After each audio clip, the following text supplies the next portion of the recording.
Trade unions and groups representing the families of Israeli hostages are holding a general strike to press the government to reach a deal to free those still held by Hamas. It's already been inflicting some flights on Ben Gurion Airport in Tel Aviv, and businesses, schools and other forms of transport have also been hit. Well, the stoppage is a day after the Israeli army said it had recovered the bodies of 6 hostages who were taken during the attacks of the 7th of October. That led to mass demonstrations in Jerusalem and Tel Aviv on Sunday, with the organisers calling on the Prime Minister Benjamin Netanyahu to negotiate a deal with Hamas to bring home the estimated 100 remaining hostages. Sunday's protests were largely peaceful, but some crowds broke through police lines, blocking a major highway in Tel Aviv. Well, our correspondent John Donaldson is following the story. After the biggest protests in Israel since the start of the war in Gaza, with hundreds of thousands of people demonstrating across the country, today a general strike. So thousands of businesses are going to be closed, some schools, universities, government ministries, banks, some bus networks. So we're expecting a major hit on the economy here today in Israel, and the outrage against Hamas is a given, but these protests are not about that. These protests are against the government of Prime Minister Benjamin Netanyahu, who is accused of pursuing his own personal political ambitions and his survival in sacrifice of a hostage release and ceasefire deal in Gaza. Mr. Netanyahu insists that the best way to get the remaining hostages out of Gaza is to keep applying military pressure on Hamas.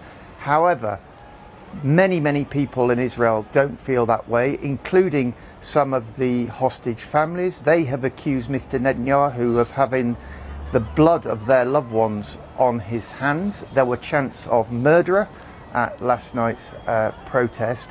And it's not just the public, it is also within his own government. So we've had reports in the last week of a shouting match between the Prime Minister and his Defence Minister, Yoav Gallant, who says that, in effect, Mr. Netanyahu is blocking this deal with Hamas that the world's diplomats have been pursuing now for weeks and months. As I say, Mr. Netanyahu up to now has rejected that pressure, and he says that it is Hamas who are the murderers and that they will be pursued and punished.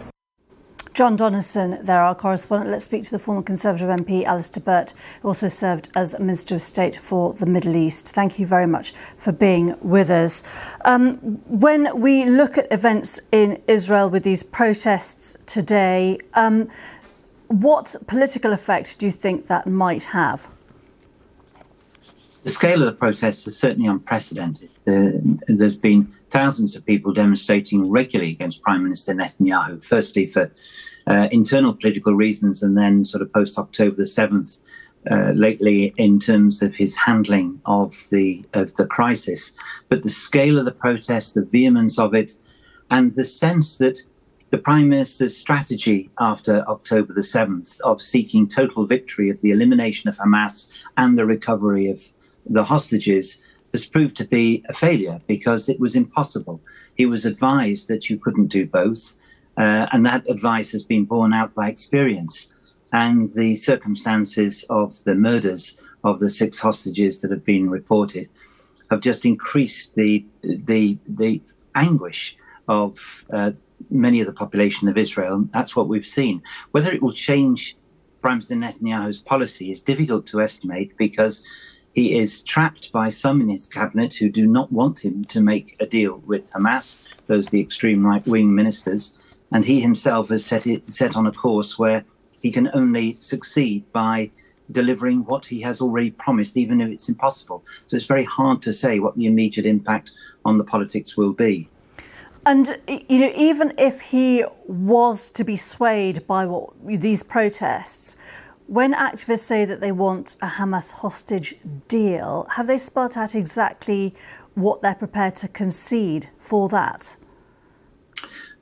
Hostage families and friends in Israel that I've spoken to, and many people have said they just want the hostages back. The terms of the deal are of less consequence at present than physically returning those hostages that are still alive, and sadly the remains of those who are not. And the desperation was evident in the faces and the comments of the families over the weekend. The assumption is it will be a deal for the return of Palestinian prisoners being held by Israelis, both on the West Bank and elsewhere. But the actual terms of the deal seem to matter less to people protesting than just the desperation to get the hostages back. And they feel strongly that the priority that should be allocated to getting the hostages back has not been the priority of Prime Minister Netanyahu and the government, hence the vehemence of the demonstrations and the anger of Defence Minister Yoav Gallant at the way in which the coalition is handling the crisis at present. And it's obvious as to why sort of family and friends of the hostages will absolutely prioritise that. But the government also has to balance the future security of Israel as it sees it.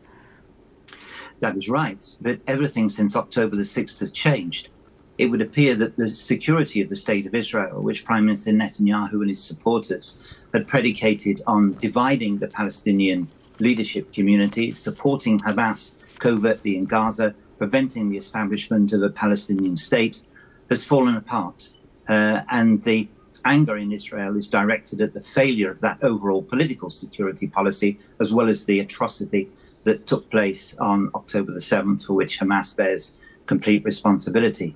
So the wider security of Israel is indeed in question now, and that calls for a different political solution, which will require Israel to think of an overall settlement, which will involve the West Bank, East Jerusalem, as well as Gaza, and it will require the abandonment of those who believe that the extinction of the state of Israel is still possible. So a lot of political change is necessary in order to secure the peace and security of Israel, to which it is entitled, as well as the self-determination of the Palestinian people and justice for them. It is not impossible, and negotiations have always faltered when they've got very difficult. But if there was ever a time to press the case, it's now. Alistair Burt, thank you very much indeed for being with us.